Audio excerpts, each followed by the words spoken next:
இந்த நாளில் நம்ம ஜெபத்தை குறித்து தொடர்ச்சியாக தியானித்து கொண்டு வரோம்ல, அந்த ஜெபத்தை பற்றி தான காரியம் 4 காரியம். பழைய ஏற்பாட்டு காலத்தில் ஜெப தூபம் எப்படி தயாரிக்கணும்னு 4 பொருட்களை குறித்து ஆண்டவர் மோசேகிட்ட சொல்லி 4 பொருட்களை ஒன்றாக சேர்த்து ஒரு ஜெப தூபம் தயாரிக்கப்படுகிறாரு. தூப வர்க்கம் என்பது தயாரிக்கப்படுகிறாரு. அதே விதமாய் 4 காரியங்கள் தான் 1 தீமோத்தேயு 2 அதிகாரம் 1 வசனத்தில் ஜெபத்தினுடைய 4 பரிமாணங்கள், 4 அம்சங்கள். இது ரொம்ப முக்கியம். இதை விளங்கி கொள்வது. ஒன்று ஜெபம், இன்னொன்று விண்ணப்பம், ஒன்று வேண்டுதல், ஒன்று ஸ்தோத்திரம். இந்த 4 வித்தியாசமான ஜெப அம்சங்கள், ஜெபத்தினுடைய 4 பரிமாணங்கள் என்று கூட சொல்லலாம். இது ரொம்ப முக்கியமானது. அதை அறிந்து நம்முடைய ஜெபத்தில் இந்த 4 விதமான காரியங்களுக்காகவும் 4 விதமான ஜெபங்களை செய்ய வேண்டியது அவசியம் என்பது. கடந்த நாட்களில் நாம் 2 பார்த்துருக்கிறோம். இன்றைக்கு 3வது, அதாவது விண்ணப்பம் என்பது வெள்ளை போளம், ஏற்கனவே பேசிட்டேன். அப்புறம் ஜெபம் என்பது குங்குலியம், அதாவது ஜெப அந்த தூபவர்க்கம் தயாரிக்க பயன்படுத்துகிற பொருள். 3வது அல்பான் பிசின் என்கிற ஒரு பொருள், அது சேர்க்கப்படணும் அப்படின்னு ஆண்டவர் சொல்கிறார். இது வேண்டுதலை குறிக்கும். வேண்டுதல், இன்டர்செஷன், மன்றாடுதல், அதை குறிக்கும் அல்பான் பிசின். இந்த அல்பான் பிசின் என்பது ஒருவித மரத்திலிருந்து கிடைக்கிற ஒரு பிசின். இந்த வெள்ளைப்போளம், குங்குலியம், அல்பான் பிசின், இவை 3மே கந்த வர்க்கங்களாகும். கந்த வர்க்கங்கள் என்று அழைக்கப்படுகிறது. இந்த அல்பான் பிசின் ஈக்கள் அணுகாத முடியாதபடி ஒரு விதமான வாசனை உள்ளது. இந்த அல்பான் பிசினை சேர்ந்துட்டா அதில் எந்த ஈக்கள் மற்ற பொருட்கள் அந்த தூப வர்க்கத்தில் சேராது. அது பாதுகாப்பை உண்டாக்குகிற ஒரு பொருள் இந்த அல்பான் பிசின் என்பது. அது வேண்டுதல். இந்த வேண்டுதல் என்பது ஒரு நபர் மற்றொரு நபருக்காக வேறு ஒருவரிடம் வேண்டிக் கொள்ளுவது. அதான் இன்டர்செஷன், வேண்டுதல். ஒரு நபருக்காக இன்னொரு நபரிடத்தில் பரிந்து பேசி, ஒரு நபர் இன்னொரு நபருக்காக ஆண்டவரிடத்தில் பரிந்து பேசி ஜெபிப்பது தான் வேண்டுதல் என்பது. உதாரணத்திற்கு வேத புஸ்தகத்தில் யோபுவின் சரித்திரம் எடுங்க. யோபு 42 அதிகாரம் எடுங்க. அதில் இந்த சத்தியத்தை நீங்கள் விளங்கி கொள்ள முடியும். யோபு 42ல் 8வது வசனம், 9வது வசனம், 10வது வசனம் பாருங்கள். அங்கே பாருங்கள், 7வது வசனத்திலேருந்து வாசிக்கிறேன். எடுத்துட்டிங்களா? 671வது பக்கம் பழைய ஏற்பாட்டில். கர்த்தர் இந்த வார்த்தைகளை யோபோடே பேசின பின்பு கர்த்தர் தேமானியனாகிய எலிப்பாசை நோக்கி, உன்மேலும் உன் 2 சிநேகிதர் மேலும் எனக்கு கோபம் மூழுகிறது. என் தாசனாகிய யோபு பேசினதைப் போல நீங்கள் என்னை குறித்து நிதானமாய் பேசவில்லை. ஆதலால் நீங்கள் 7 காளைகளையும் 7 ஆட்டுக்கடாக்களை தெரிந்து கொண்டு என் தாசனாகிய யோபனிடத்தில் போய் உங்களுக்காக சர்வாங்க தகன பலிகளை இடுங்கள். என் தாசனாகிய யோபு உங்களுக்காக வேண்டுதல் செய்வான். நான் அவன் முகத்தை பார்த்து உங்களை உங்கள் புத்தியினத்துக்கு தக்கதாக நடத்தாதிருப்பேன். என் தாசனாகிய யோபு பேசினதைப் போல நீங்கள் என்னை குறித்து நிதானமாய் பேசவில்லை என்றார். இது அப்பொழுது தேமானியாகிய எலிப்பாசும் சூகியனாகிய பில்தாதும் நாகமாத்தியனாகிய சோப்பாரும் போய் கர்த்தர் தங்களுக்கு சொன்னபடியே செய்தார்கள். அப்பொழுது கர்த்தர் யோபின் முகத்தை பார்த்தார். யோபு தன் சிநேகிதருக்காக வேண்டுதல் செய்தபோது யோபின் சிறையிருப்பை கர்த்தர் மாற்றினார். இதான் வசனம். என்ன நடக்கிறது? யோபுடைய 3 சிநேகிதர் பேசுகிறாங்க. அவங்க தங்களை நீதிமான்களாய் காண்பித்து, பெரியவங்களாக காண்பித்து பெருமையாக பேசுகிறாங்க. அப்போ ஆண்டவரை குறித்து நிதானமாக பேசலை. ஆண்டவர் சொல்கிறாரு, உங்களை குறித்து எனக்கு கோபம் வருது அப்படியே சொல்கிறார். கோபம் மூழ்கிறது, அழிச்சிருவேன். ஏன்னா நீங்கள் நிதானமாக பேசலை, பெருமையாக எடுப்பாக பேசுகிறீங்க, உங்களை அழிச்சிருவேன்ற. நீங்கள் தப்பு பண்ணிட்டீங்க, பாவம் செய்துட்டு எங்களுடைய வார்த்தையினால் துக்கப்படுத்திட்டீங்க. அது மன்னிக்கப்படணுமானா யோபு உங்களுக்காக பரிந்து பேசணும். நீங்கள் போங்க அப்படின்னு ஆண்டவர் சொல்கிறார். அப்போ அவங்க யோபுகிட்ட சொல்கிறாங்க, எங்களுக்காக கர்த்தரிடத்தில் பரிந்து பேசு, நாங்கள் பாவம் செய்துட்டோம், தப்பு பண்ணிட்டோம் அப்படின்னு சொன்னபோது யோபு, நானே சிறையிருப்பில் இருக்கிறேன், நான் இங்கே ஜெபிக்கிறேன்னு சொல்லலை. யோபு தன் சிநேகிதருக்காக ஆண்டவரிடத்தில் மன்றாடி, மன்னிச்சிருங்க ஆண்டவரே, அவங்க தெரியாமல் பேசிட்டாங்க, அவங்க அறியாமல் பேசிட்டாங்க, அவங்களுடைய பாவத்தை மன்னித்து இறக்க செய்யுங்கன்னு பரிந்து பேசி வேண்டுதல் செய்தபோது கர்த்தர் யோபின் முகத்தை பார்த்து அவங்களை மன்னித்தார் என்பதாக வேதம் இதுதான் வேண்டுதல் என்பது. அதாவது இன்டர்செஷன், மன்றாடுவது, தேவனுக்கும் மனிதர்களுக்கும் இந்து பேசி ஜெபம் செய்வது. இந்த ஜெபம்தான் ரொம்ப முக்கியமான ஒரு ஜெபம். இயேசு கிறிஸ்து கூட பாருங்கள், கர்த்தருடைய ஜெபத்தில் மத்தேயு 6:12-13 ஆண்டவரே எங்களுக்கு மன்னியும், நாங்கள் பிறருடைய குற்றங்களை மன்னிப்பதை போல எங்களுக்கு மன்னியும், ஆண்டவரிடத்தில் தாழ்த்தி எங்களுக்கு மன்னியும் என்று சொல்லி மன்றாடுவது, எங்களை தீமை நின்று ரட்சித்து கொள்ளும் அப்படி வேண்டிக் கொள்ளுவது. அந்த மாதிரி ஒரு ஜெபம் இது. இயேசுடைய ஜெபம் பாருங்களேன், லூக்கா 17, யோவான் 17:15. யோவான் 17 முழுவதுமே இயேசு, அதாவது பிரதான ஆசாரியனுடைய ஜெபம், ஒரு ஆசாரியனுடைய ஜெபமாக யோவான் 17 சொல்லப்படுகிறது. அந்த முழுவதுமே இயேசு ஜெபித்த ஜெபம் எழுதப்பட்டிருக்கிறது. அதில் 15 பாருங்கள், ஆண்டவரே தன் சீஷருக்காக இயேசு ஜெபிக்கும்போது, நீர் அவர்களை உலகத்திலிருந்து எடுத்து கொள்ளும்படி நான் வேண்டிக் கொள்ளாமல் நீர் அவர்களை தீமை நின்று காக்கும்படி வேண்டிக் கொள்கிறேன். தன்னுடைய சீஷருக்காக பிதா கிட்ட பரிந்து பேசுகிறார். இயேசு கிறிஸ்து பரிந்து பேசி ஜெபம் செய்வதை நம்ம பார்க்கிறோம்.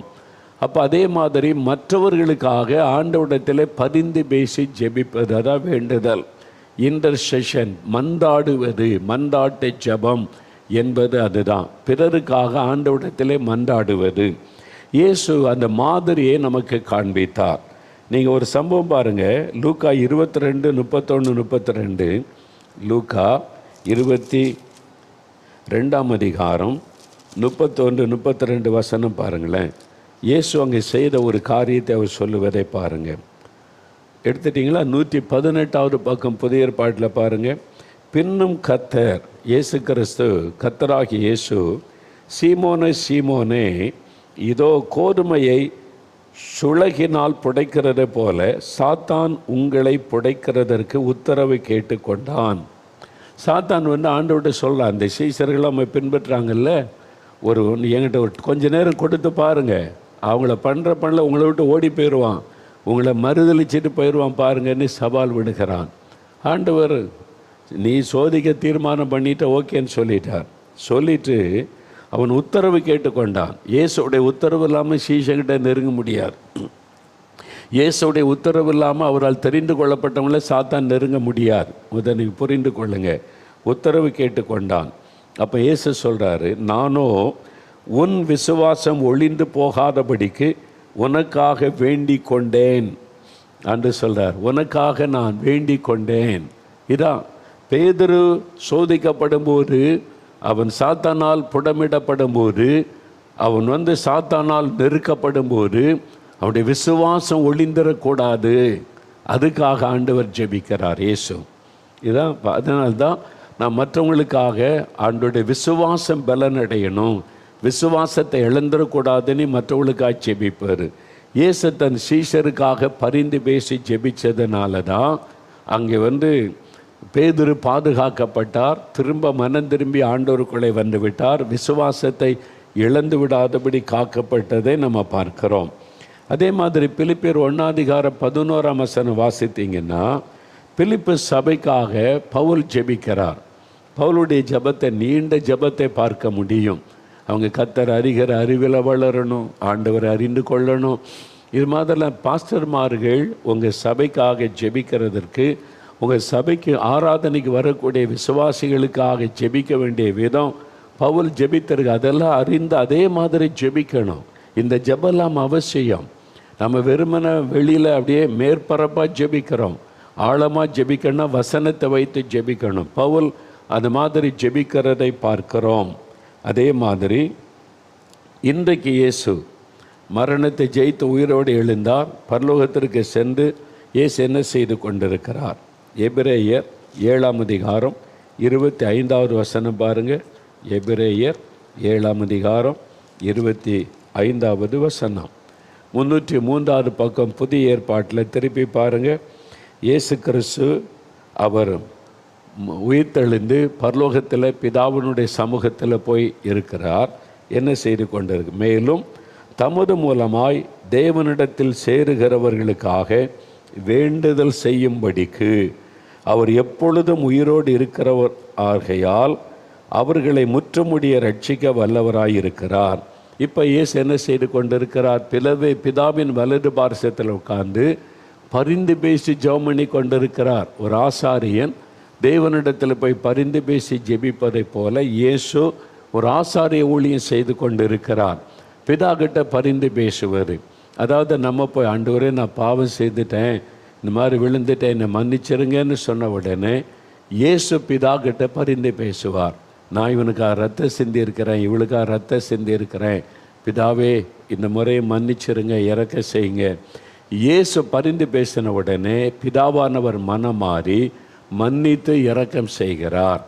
இந்த ஊழியத்தை இயேசு செய்து கொண்டிருக்கிறார். நமக்காக பிதா கிட்ட எப்பொழுதும் பரிந்து பேசுகிற ஒரு ஆசாரியனாக இயேசு இப்பொழுது ஊழியம் செய்து கொண்டிருக்கிறார் என்று வேதம் தெளிவாய் சொல்லுகிறது. இந்த ஊழியத்தை நம்ம உலகத்தில் நிறைவேற்றணும் என்று கர்த்தர் ஒவ்வொரு தேவ பிள்ளையிடத்தில் எதிர்பார்க்கிறார்.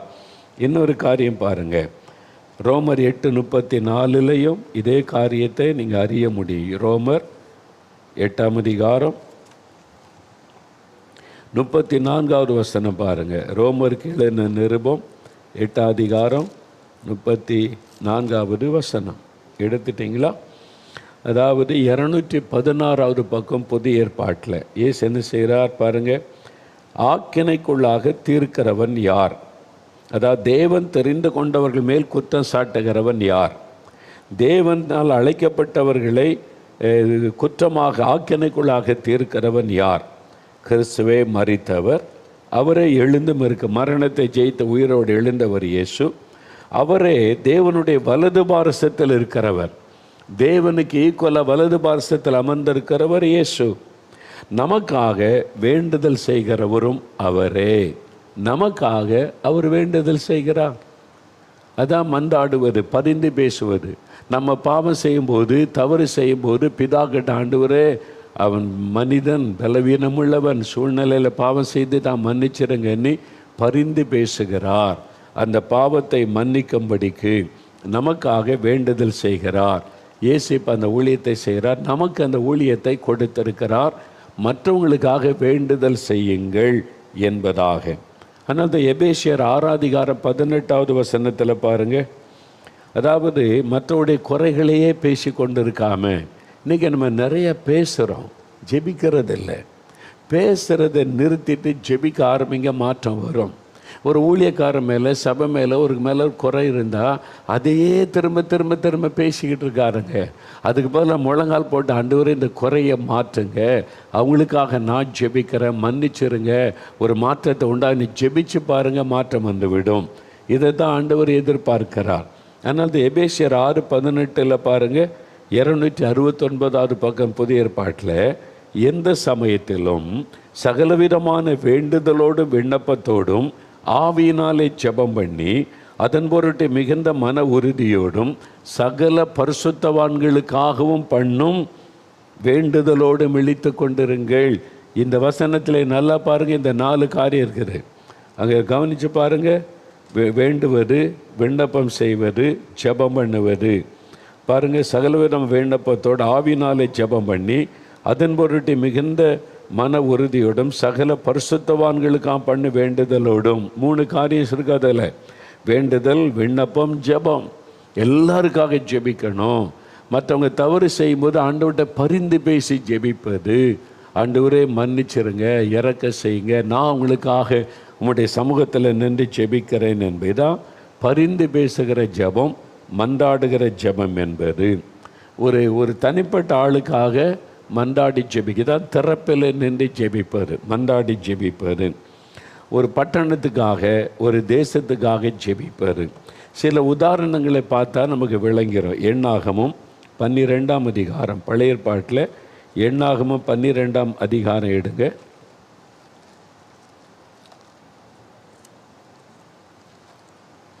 எண்ணாகமும் 12ஆம் அதிகாரம் எடுத்துட்டிங்களா? 185வது பக்கம் பழைய ஏற்பாட்டில் முதல்ல 2 வசனத்தை வாசிக்கிற கவனிங்க. எண்ணாகமும் 12ஆம் அதிகாரம் 13வது வசனம் பாருங்கள். 13வது வசனம். அப்பொழுது மோசே கர்த்தரை நோக்கி, என் தேவனே அவளை குணமாக்கும் என்று கெஞ்சினான். இந்த வசனத்தை கவனிங்க. மோசே தேவனிடத்தில் கெஞ்சினான் என்று பிசீச். ஆண்டவரே, ஐ பிசீச் யூ லார்ட், கெஞ்சுகிறேன். மோசே தேவனிடத்தில் முகமுகமாய் பேசுகிறவர், ஆனால் இந்த காரியத்தில் கெஞ்சுகிறார் ஆண்டவரிடத்தில். இதுதான் யாருக்காக கெஞ்சுகிறார்? ஆண்டவரே எனக்கு கஷ்டம், வியாதி, பிரச்சனை, ஏதாவது செய்யுங்க. தனக்காக அல்ல. இங்கே மிரியாம் என்று அவளுடைய சகோதரி அக்காள், அவளும் ஒரு தீர்க்கதரிசி. கர்த்தருடைய ஊழியத்தில் மோசைக்கு துணை நின்றவள். ஆரம்பத்தில் மோசையை பாதுகாத்தது அவள் தான். இப்போது ஊழியத்தில் வந்த பிறகு மோசையுடைய மனைவி குறித்து குற்றம் பேசுகிறாள். ஆரோன்னு கூட சேர்ந்துக்கிட்டு மோசைக்கு விரோதமாக எழும்பி பேசுகிறாங்க, குறை சொல்கிறாங்க. மோசை ஒன்றுமே பேசலை, அமைதியாக இருக்கிறார். ஒரு பக்கம் அவங்க என்னுடைய சகோதரி அக்கா, இன்னொரு பக்கம் அவளும் ஒரு தீர்க்கதரிசி ஊழியக்காரி. அவளே எனக்கு விரோதமாக பேசுகிறாளே. ஆண்டவர் வந்து மோசை அமைதியாக இருக்கிறார். ஆனால் தேவன் அதை கேட்டார். உடனே தேவன் இறங்கி, நீங்கள் அதை வாச பாருங்கள். ஆரோன் மிரியாம் 2 பேரும் மோசைக்கிறோம் பேசின உடனே கர்த்தர் ஆசரிப்பு கூடாரத்தில் இறங்கி 3 பேரும் வாங்க ஆசரிப்பு கூடாரத்துக்கு கூப்பிட்றார். ஜட்ஜ்மெண்ட், விசாரணைக்கு கூப்பிட்றார் ஆண்டவர். அதாவது என்கொயரிக்கு கூப்பிட்றார். அங்கே சாட்சியெல்லாம் அவர் கூப்பிட மாட்டார். அவர் எல்லாம் தெரியுமே. 3 பேரும் வாங்க. 3 பேரும் வந்து நிற்கிறாங்க. 3 பேரும் ஊழியக்காரங்க. ஆசாரியன், 2 பேரும் தீர்க்கதரிசிகள், உடன் பிறந்தவங்க 3 பேரும் வந்து இன்றைக்கி 3 பேரும் முக்கியமான ஆட்கள் ஊழியத்தில். இப்போ ஆண்டவர் என்ன சொல்கிறாரு? மோசைக்கு விரோதமாக எப்படி நீங்கள் பேசுகிறீங்க? உங்களுக்கு என்ன துணிகரம் வந்தது? மோசையோடு நான் முகமுகமாக பேசுகிறேன், அவனை போல் சாந்தமுள்ளவன் இல்லை. நீங்கள் துணிகரமாக பேசுகிறீங்க. ஆண்டவர் நீ என்ன பேசுன, நீ என்ன விசாரணைலாம் பண்ணல. அவருக்கு தான் எல்லாம் தெரியுமே. கர்த்தர் நியாயந்தீர்த்துட்டு அப்படி தான். ஆண்டவர் சும்மா இருக்கிறதுனால நிறைய பேர் திமிராக பேசிக்கிட்டே இருக்கிறாங்க. எல்லா நாளும் சும்மா இருக்க மாட்டார். மனம் திரும்ப வாய்ப்பு தருவார். ஒரு நாள் இறங்கிட்டா நியாயம் விசாரிச்சிட்டா என்ன நடக்கும்? ஆண்டவர் சொன்னார், நீ ஆண்டவருக்கு பாருங்கள் 9வது வசனம், கர்த்தருடைய கோபம் அவர்கள் மேல் மூண்டது. ஆண்டவர் பாருங்கள், கர்த்தருடைய கோபம் மூண்டதான் அந்த வசனம் சொல்லுது. அப்படி கர்த்தருடைய கோபம் மூண்ட உடனே வசனம் சொல்லுகிறது, மிரியாம் உறைந்த மழையிலும் வெண்மையான குஷ்டரோகி ஆனாள். மிரியாமுக்கு உடனே குஷ்டரோகம் வந்து விட்டார். உடனே ஆண்டவர் கோபத்தோடு போயிட்டார். அவ்வளோதான். கர்த்தர் கோபம் உண்டது, அவர் போய்விட்டார். அவ்வளோதான். ஆண்டவர் கோபத்தோடு சொல்லிட்டு போயிட்டார். உடனே குஷ்டரோகி ஆகிவிட்டாள். அந்த பாவத்தினால மிரியாம் பாதிக்கப்பட்டு விட்டாள். அவள் செய்த தவறு, ஊழியக்காரனுக்கு விரோதமாய் பேசினதுனால பாதிக்கப்பட்டு குஷ்டரோகி ஆகிவிட்டாள். இதை பார்த்த உடனே மோசே எனக்கு விரோதமாக பேசினல்ல, எனக்கு விரோதமாக நீ எல்லாம் திமிராக பேசினல்ல, என்ன நடந்து பார்த்தியா? அப்படி பேசலை. வசனம் சொல்லுகிறது, மோசே கர்த்தருடைய சமூகத்தில் கெஞ்சினான். ஆண்டவரே அவளை மன்னிச்சிருங்க, அவளை குணமாக்குங்க, கெஞ்சி பிரார்த்தனை பண்ணினார். அப்போ தேவன் கர்த்தர் மோசையை நோக்கி, அவள் தகப்பன் அவள் முகத்திலே காரி துப்பினது உண்டானால் அவள் 7 நாள் வெட்கப்பட வேண்டாமோ? அதுபோலவே அவள் 7 நாள் பாளையத்திற்கு புறம்பே விலக்கப்பட்டிருந்து பின்பு சேர்த்து கொள்ளப்பட கடவுள். 7 நாள் கஷ்டப்பட்டு அப்புறம் உன் ஜபத்தை கேட்டு இறக்க செய்கிறேன். 7 நாளில் சரியாகிரும். பாருங்கள், மோசே கெஞ்சினதுனால தான் மிரியா தப்பித்தாள். இல்லாட்டினா அதில் அழிஞ்சு போயிருப்பாள். அப்போது நான் உங்களுக்கு விரோதமாக ஒருத்தர் பேசுகிறாங்க செய்கிறாங்கன்னா அவங்களுக்காக ஆண்டவரிடத்தில் மன்றாடுங்க, வேண்டுதல் செய்யுங்க, மன்னிச்சிருங்க ஆண்டவரை, இறக்க செய்யுங்க, பெருமெல்லாம் பேசாதங்க. உங்களுக்கு விரோதமாக இருக்கிறவங்கள ஆண்டவர் தண்டிக்கிறாருன்னா பெருமை பேசாதங்க. நீங்கள் அதை பெருமையாக எடுத்துக்கொள்ளாதங்க, சந்தோஷப்படாதங்க. ஆண்டவர்கிட்ட இறக்க செய்யுங்க. ஆண்டவரே, மனுஷங்க தானே தவறு செஞ்சுட்டாங்க, இறக்க செய்யுங்க அப்படின்னு ஒரு தனிப்பட்ட ஆளுக்காக தேவனிடத்திலே மன்றாடுவது. சில சமயம் ஆட்கள் ஜெபிக்க வருவாங்க. அவங்க ஒன்றுமே சொல்ல மாட்டாங்க, சில பிரச்சனை மட்டும் சொல்லுவாங்க. ஆனால் கண்ணை மூடி ஜெபிக்கும் போது ஆண்டவர் காரணம் சொல்லுவார். இந்த பாவம் செய்துட்டு வந்திருக்கிறான், இந்த பாவம் செய்துட்டு வந்திருக்கிறா, நான் எப்படி ஆசீர்வதிக்கிறது? அவங்க உடைஞ்ச உள்ளத்தோடு வந்திருப்பாங்க, சொல்ல முடியாது. ஆண்டவர் துக்கப்பட்டார், ஆண்டவர் துக்கப்படுத்தி இருப்பாங்க, இப்படி என்னை வேதனைப்படுத்திட்டாங்க, ஆனால் உங்ககிட்ட வந்து தான் பிரச்சனை மட்டும் சொல்கிறாங்க. அது ஆவியானவர் வெளிப்படுத்தின உடனே அவங்களுக்காக ஒரு பாரம் வரும், ஆண்டவரை இறக்க செய்யுங்க. இதை வந்து தமிழில் ஜெபித்தாலோ தெரிந்த மொழியில் ஜெபித்தாலும் அவங்களுக்கு தெரிஞ்சிடும், பாவம் அவங்களுக்கு தெரிய வேண்டாம், வருத்தப்படுவாங்கன்னு அந்நிய பாஷையிலே ஜெபிப்பார், பரிந்து பேசுவார். ஆண்டவரே இவங்களுக்கு இறக்க செய்யுங்க, அவங்க தப்பை மன்னிச்சிருங்க, பாவத்தை அந்நிய பாஷையில் ஜெபிக்கும் போது அவங்களுக்கு அர்த்தம் தெரியாது. அப்போ கண்ணீரோடு ஜெபிப்போம். அவங்க நினைப்பாங்க, பிரதர் நமக்காக கண்ணீரோடு ஜெபிச்சிருக்கிறாரு, அதனால் ஆசீர்வாதம் தான், நீ சந்தோஷமாக போவாங்க. ஆனால் கண்ணீர் வடித்தது கர்த்தர். அந்த கண்ணீர் வடித்தது கர்த்தருடைய இரக்கத்துக்காக, ஆண்டவர் மன்னிக்கும்படியாய். ஆண்டவர் அவங்களை மன்னித்து ஆசீர்வதிங்க, பரிந்து பேசுவது. ஆவியானவர் வாக்கு கடங்காத பெருமூச்சுகளோடு வேண்டுதல் செய்வார், பரிந்து பேசுவார். அது மாதிரி நாம் மற்றவங்களுக்காக பரிந்து பேசுவார். அவங்க தப்பு பண்ணிட்டாங்க, உண்மைதான், குறை இருக்கிறது உண்மைதான், எல்லோரும் மனுஷங்க தானே, நம்ம தப்பு பண்ணல, யாரும் தப்பு பண்ணலை. ஒரு மனிதனை இன்னொருத்தர் கை நீட்டி நீ தான் தப்புன்னு சொல்ல முடியாது, எல்லாருமே தவறு செய்கிறோம். ஒருத்தர் ஒரு பக்கம் தவறு செய்தால் நம்ம இன்னொரு பக்கம் தவறு செய்கிறோம். ஆண்டவர்கிட்ட மற்றவங்களுக்காக பரிந்து பேசுவது, அதான் வந்து இன்டர்செஷன் என்பது. அப்படி ஜெபிக்கும்போது ஆண்டவர் மோசேயின் நிமித்தம் மிரியாமுக்கு இறக்க செய்தார். அதே மாதிரி யாத்திராகமம் 32 அதிகாரம் எடுங்க. யாத்திராகமம் 32 அதிகாரம். ஒரு இன மக்கள், ஒரு தேச மக்கள், அதான் நம்ம தேசத்துக்காக ஜெபிக்கும் போது மன்றாடணும், பரிந்து பேசணும்னு சொல்கிற காரணம், நீங்கள் எந்த தேசத்தில் இருக்கீங்களோ அந்த தேசத்துக்காக ஆண்டவரிடத்தில் மன்றாடுவது.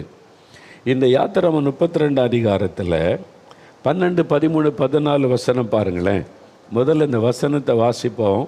112வது பக்கம் பழைய ஏற்பாட்டில் எடுத்துட்டிங்களா? அப்பொழுது அதாவது ஆண்டவர் அந்த மோசே ஜெபிக்கிறார் பாருங்க.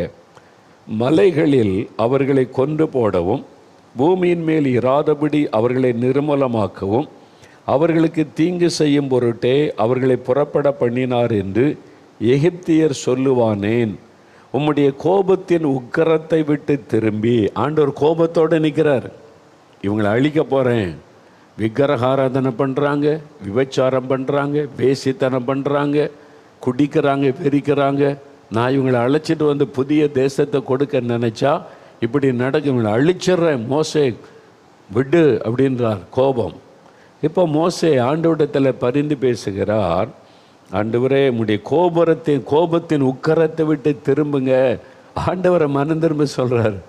ஆண்டவரே நீங்கள் மனம் திரும்பிடுங்க, அந்த ஜனங்க தானே சொல்லிட்டு, உமது ஜனங்களுக்கு தீங்கு செய்யாதபடிக்கு அவர்கள் மேல் பரிதாபம் கொள்ளும். Lord have mercy upon them. அவங்க மேலே இரக்கமையும் பரிதாபம் கொள்ளும். அவங்க மனுஷங்க, தப்பு பண்ணிட்டாங்க, உங்களை துக்கப்படுத்திட்டாங்க, இறக்க செய்யுங்க. உமது தாசனாகிய ஆபிரகாமையும் ஈசாக்கையும் இஸ்ரவேலையும் நினைத்தருளும்.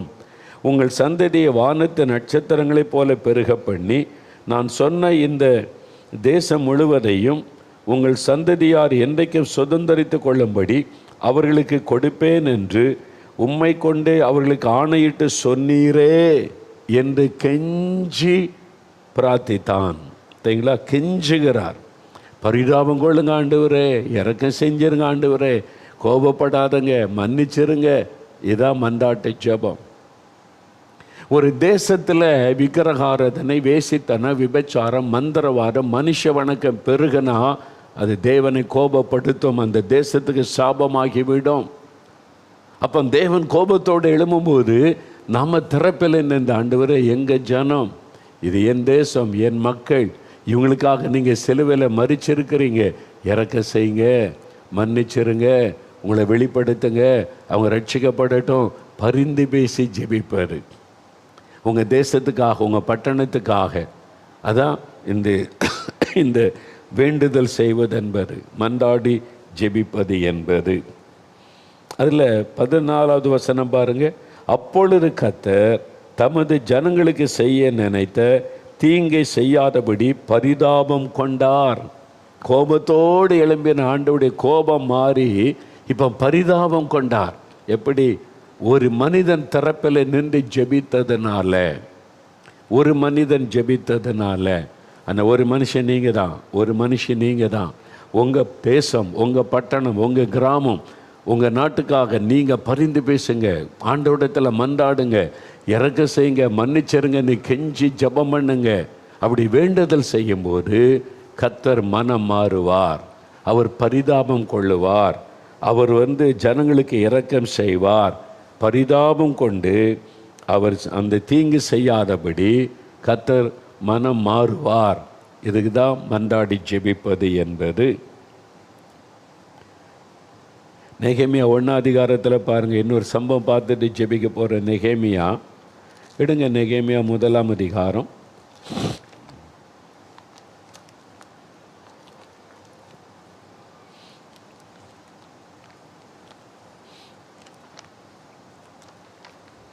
நெகேமியா 1 அதிகாரம். இது 603வது பக்கம் பழைய ஏற்பாட்டில். இப்போது நெகேமியா பாபிலோன் தேசத்தில் ஒரு அரண்மனையில் அடிமையாய் கொண்டு போகப்பட்ட நெகேமியா அங்கே ஆண்டவரால் உயர்த்தப்பட்டு அரண்மனையில் நல்ல வேலை, பான பாத்திரக்காரன். அப்போ ராஜாவுக்கு பக்கத்தில் இருக்கிற வேலை. ஒரு அந்நிய தேசத்தில் அடிமையாக கொண்டு வரப்பட்டவனுக்கு எவ்வளோ உயர்வு! கர்த்தர் அவனுடைய உண்மையை பார்த்து உயர்த்தி இருந்தார். அதாவது ராஜா குடிக்கக்கூடிய பானத்தை இவர் ருசி பார்த்து ராஜாவுக்கு கொடுப்பான். பான பாத்திரக்காரன். ஏன்னா ராஜாவுக்கு யாராவது விஷம் கலந்துருப்பாங்களோ அதனால் சந்தேகப்பட்டு பக்கத்தில் ஒரு வைத்து அவன் குடித்து சோதித்த பிறகு தான் ராஜா குடிப்பாங்க. ருசியும் சோதிக்கணும், ஆபத்திற்கான்னு சோதிக்கணும். அப்போ ராஜாவுக்கு நம்பிக்கையான ஆள் தான் கூட இருப்பாங்க. அந்த மாதிரி நெகேமியா அரண்மனையில் ராஜாவுக்கு பக்கத்தில் வேலை. அவர் முகம் வாடி இருக்கும்போது ராஜாவே விசாரிக்கிறார், நெகேமியா ஏன் இப்படி இருக்க, என்ன கவலைன்னு. அந்த அளவிற்கு ஒரு தேசத்தில் உயர்ந்த ஸ்தானத்தில் நெகேமியா இருக்கிறார். இப்போ எருசலேமிலிருந்து அவருடைய சொந்தக்காரங்க வர்றாங்க. இவங்க அடிமையாக இருக்காங்கல்ல, போயிட்டு வருவாங்க. 4 மாதம் ட்ராவல். அதாவது எருசலேமிலிருந்து பாபிலோனுக்கு 4 மாதம் நடந்தால் தான் வர முடியும், 1000 கிலோமீட்டர்.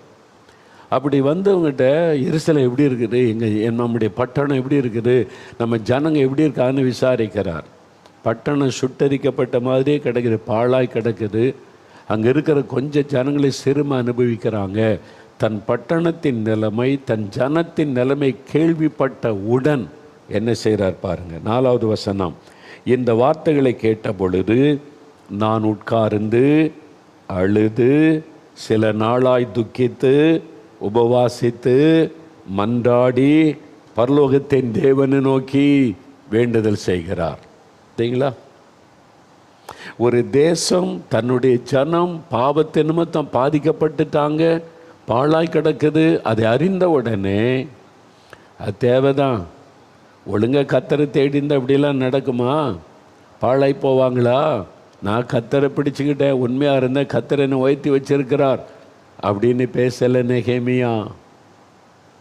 தன்னுடைய ஜனம் பாவம் செய்தது உண்மைதான், அதனால் தேசம் பாழாய் போனது உண்மைதான், ஜனங்க சிறுமை அனுபவிக்கிறது உண்மைதான். ஆனால் அதை கேள்விப்பட்ட உடனே உட்கார்ந்து அப்படின்னா என்ன அர்த்தம்? ஒரு சேர் கொண்டு வாங்க உட்கார்ந்து சொன்னார்னு அர்த்தமா? இல்லை. சில செய்தி கேட்ட உடனே செயலற்று போகிறாள், அப்படியே உட்காந்துருவாங்க செயலற்று, தலையில் கை வச்சுக்கிட்டு ஐயோ இப்படி நடந்துட்டா. அந்த மாதிரி ஒரு பாதிப்பு நம்ம தேசத்தில்.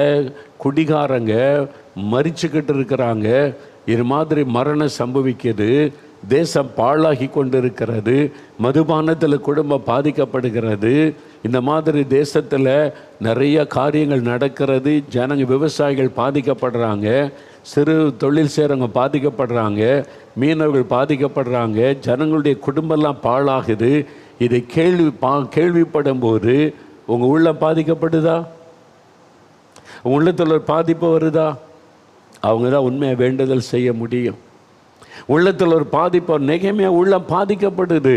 தன்னுடைய ஜனத்தின் நிலைமையை அறிந்த பொழுது பாதிக்கப்பட்ட உள்ளத்தோடு உட்கார்ந்துட்டாரு. உட்கார்ந்து என்ன செய்கிறார்? அழுகிறார். கண்ணில் கண்ணீர் வருது. யாரா பார்த்த, நெகேமியா என்னாச்சு, உனக்கு வியாதியா, என்ன கஷ்டம், ஏன் அழுகிற? என் ஜனம் சிறுமை அனுபவிக்கிறாங்க, என்னுடைய பட்டணம் பாழாய் கிடக்கிறது, என் தேசத்தின் மக்கள் பாவத்துக்கு அடிமைப்பட்டு கிடக்கிறாங்க, சாபத்துக்கு அடிமைப்பட்டு கிடக்கிறாங்க. ஐயோ என் ஜனங்கள். இந்த பாரம், இந்த பாதிப்பு உங்களுக்கு வருதா? அவங்க தான் மன்றாடி ஜெபிக்க முடியும். இன்னைக்கு ஸ்டைல் ஆகிவிட்டது. சில ஆள் போய்ட்டு ஐஎம் இன்டர்செஷர், ஐஎம் இன்டர்செஷரும்பாங்க. இன்டர்செஷன்னா நான் பரிந்து பேசுகிறேன், பெருமையாக சொல்லுவாங்க.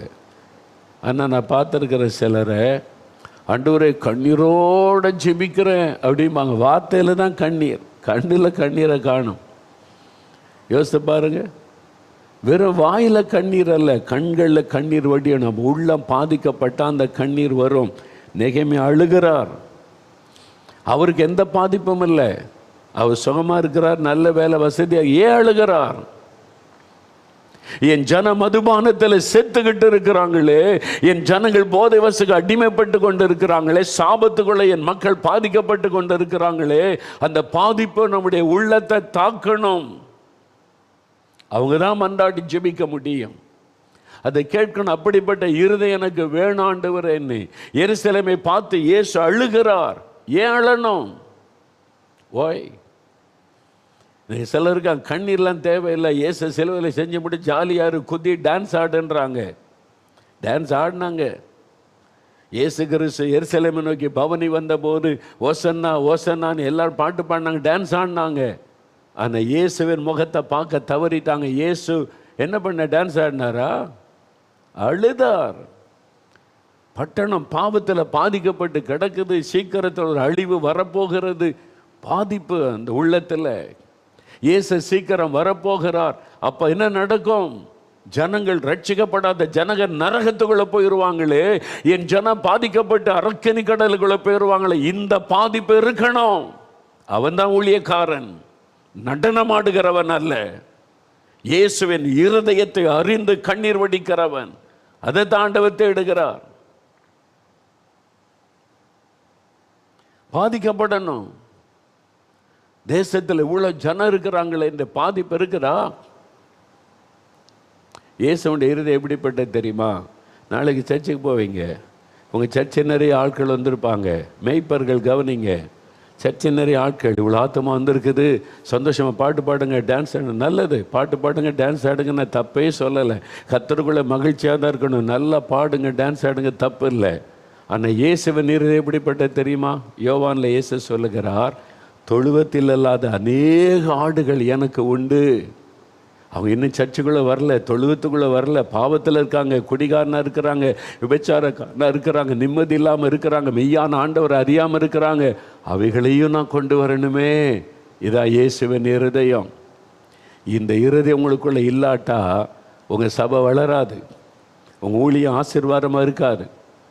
ஆனால் எந்தெந்த மேய்ப்பர்களுக்குள்ள இந்த ஆராதனைக்கு வராத வெளியில் இருக்கிற ஆத்மாக்களுக்கு ஒருத்த பாரம் அழுத்துதோ அந்த சபை வளரும். நீங்கள் கவனிச்சு பாருங்கள், எந்த சபை வளருதுன்னு. அவன் இந்த மேய்ப்பனுடைய இருதயத்தில் பாதிப்பு இருக்கும். இவங்கெல்லாம் ரட்சிக்கப்படணுமே, இவங்கெல்லாம் ரட்சிக்கப்படணுமே, இவ்வளோ ஆத்மா வெளியே இருக்கிறத அந்த பாரம். அவங்க தான் இயேசுவின் இருதயத்தை அறிந்தவர்கள். அதனால் நெகேமியா பாருங்க, அவருக்கு என்னாச்சு? அவருக்கு ஒரு பாதிப்பும் இல்லை. ஆனால் தூரத்தில் இருக்கிற தன் தேசம், தன் மக்கள் சிறுமை அனுபவி கேள்விப்பட்ட உடனே உட்கார்ந்துறார், அழுகிறார், கண்ணில் கண்ணீர் வடிக்கிறாரு. சில நாளாய் துக்கித்து, ஒரு நாள் துக்கத்தோடு இல்லை. ஒரு வீட்டில் மரணம் ஏற்பட்டால் ஒரு நாள் 2 நாள் துக்கம், அப்புறம் துக்க நிவர்த்தி கூட்டணி வைப்பாங்க, முடிஞ்சது, மறந்துட்டு வேலைக்கு போயிடுவாங்க. ஆனால் நெகேமியா சில நாளாய் துக்கித்து கொண்டே இருக்கிறார். ஒரே நாளில் முடிஞ்சல, அடுத்த நாள் துக்கம். அவருடைய உள்ளத்தில் ஏன் ஜனம் ஆண்டவரை இறக்கம் செய்யணுமே, ஏன் பட்டணம் பாழாய் கிடக்குது, ஏன் ஜனம், அந்த பாரம் அழுத்தி கொண்டு இருக்கிற சில நாளாய் துக்கித்து. அதனால் சாப்பிட முடியல, உபவாசித்து. ஆண்டவர் சொல்ல, நெகேமியா உபவாசம் பண்ணி ஜெபின்னு கர்த்தர் சொல்லலை. அந்த துக்கத்தினால சாப்பிட முடியல. என் ஜனம் உபவாசித்து மன்றாடி, பாருங்க, மன்றாடி ஜெபிக்கிறார். பரலோகத்தின் தேவனை நோக்கி ஜெபிக்க ஆரம்பிக்கிறார். 6வது வசனம் பாருங்க. உமது அடியாராகிய இஸ்ரவேல் புத்திரருக்காக இன்று இரவும் பகலும் உமக்கு முன்பாக நான் மன்றாடி கொண்டிருக்கிறேன். ஆண்டவரே, உம்முடைய ஜனமாகிய இஸ்ரவேல் புத்திரருக்காக இரவும் பகலும் நான் மன்றாடி கொண்டிருக்கிறேன் சொல்றாரு நெகேமியா. இதுதான் வேண்டுதல் செய்வது, மன்றாடுவது. அந்த பாதிக்கப்பட்ட உள்ளத்தோடு கண்ணீரோடு ஜெபம் வருது பாருங்க, அவங்க தான் ரியல் இன்டர்செஷர். உப்பு செப்பல்லாத ஒரு ஜெபம் பண்ணிக்கிட்டு நான் இமை இன்டர்செஷர் பெருமையாக பேசுறதுக்கு அந்த வார்த்தை. அழுங்க, கண்ணீர் வடிங்க, விழுந்து கிடங்க, புலம்புங்க ஆண்டவர்கிட்ட. நெகேமியா, மோசே, இவங்கெல்லாம் பாருங்க, எஸ்தர், மொர்தெகாய், அந்த பாரம் தாக்கப்பட்ட உள்ளத்தோட இந்த மாதிரி ஆட்கள் ஆண்டவர் தேடுகிறார். இன்றைக்கி நம்ம சுயநலவாதிகளாக மாறிட்டோம். 200 பேருக்கு சர்ச்சைகளை வந்துட்டு அவ்வளோதான். இவங்களை அடிமையாக வைக்கிறதுல மட்டுமே கவனம் செலுத்துகிறோம். இவங்களை வெளியே விட்டுறக்கூடாது, பயப்படுத்தியாவது சபைக்குள்ளே அடிமையாக வச்சிருக்க மட்டும்தான் முயற்சி பண்ணுறோம். வெளியில் எத்தனை 1000 ஆத்துமா இருக்குது, அவங்களுக்காக இயேசு பரிதபிக்கிறாரே, ரத்தம் சிந்தினாரே, அவங்கெல்லாம் ரட்சிக்கப்பட்டு வரணும். அந்த ஆத்திரமும் பரிதாபமும் பாரமும் மற்ற நிலைமைக்கு நம்ம மாறி விடுகிறோம். அப்புறம் இவங்களை மட்டும் கைகளை வச்சுக்கிட்டா போதுன்ற சிந்தை நிறைய. அதனால தான் சபை அதுக்கு மேலே வளர மாட்டேங்குது. இன்னைக்கு இயேசுவின் இருதயம் நமக்கு வேணும். நெகேமியா மாதிரி பாதிக்கப்பட்ட உள்ளத்திலிருந்து ஜெபம் புறப்படணும். ஆண்டவர்கிட்ட நெகேமியா ஜெபிக்கிறார், மன்றாடி இரவும் பகலும் ஜெபிக்கிறார். 2ஆம் அதிகாரத்தில் பார்த்தா துக்க முகத்தோடு வந்து நிற்கிறாரா. ராஜா கேட்குறார், நெகேமியா, வாட் ஹேப்பன் டு யூ? உனக்கு என்ன நடந்துச்சு? ஏன் துக்கமாக இருக்கிற? உனக்கு வியாதியெல்லாம் ஒன்றும் கிடையாது, மனதின் துக்கம். என்ன காரியம்? நீ துக்க முகத்தோடு இருக்கிறது என்ன? உனக்கு வியாதி இல்லையே, இது மனதின் துக்கமே, வெளியே வேறு ஒன்றுமில்லை. ராஜா கேட்குற, தேசத்தின் ராஜா, அவ்வளோ பெரிய பிரபலமானவர், இப்போ இருக்கிற சாதாரண ஆள் அல்ல. அவர் கேட்குறார். அவர் என்ன சொல்கிறார் பாருங்க.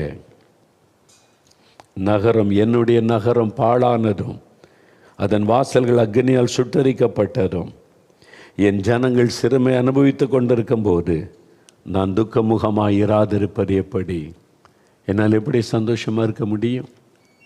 என்னால் எப்படி மகிழ்ச்சியாக இருக்க முடியும்? என் ஜனம், ஐயா, கோடிக்கணக்கான 144 கோடி மக்கள் இந்தியாவில் பாவத்தில் சாபத்தில் அழிந்து கொண்டு இருக்கிறாங்களே.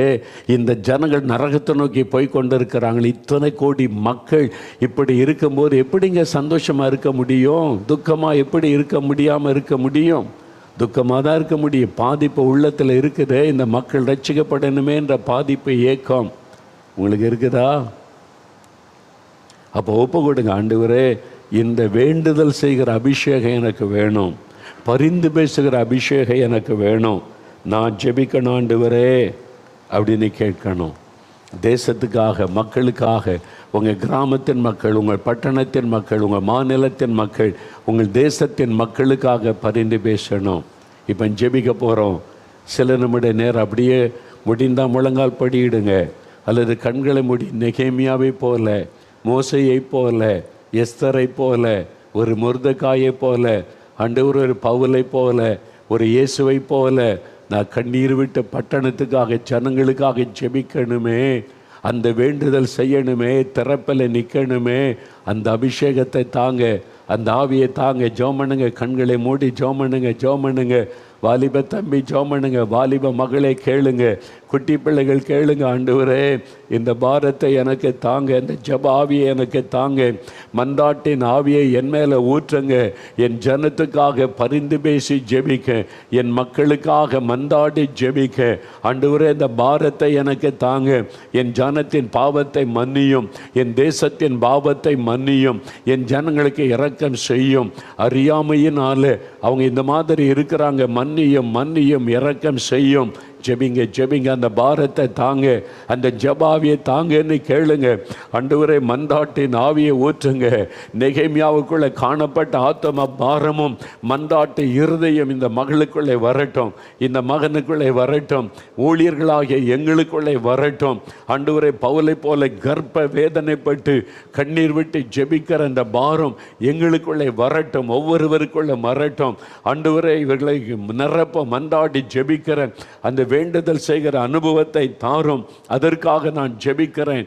சிறு பிள்ளைகளை எழுப்போம், வாலிபர்களை எழுப்போம், ஊழியர்களை எழுப்போம். மந்தாடி ஜெபிக்கிற கிருபைகளை தாங்க ஆண்டவரே. அந்த ஜெப ஆவியை ஊற்றுங்க ஆண்டவரே.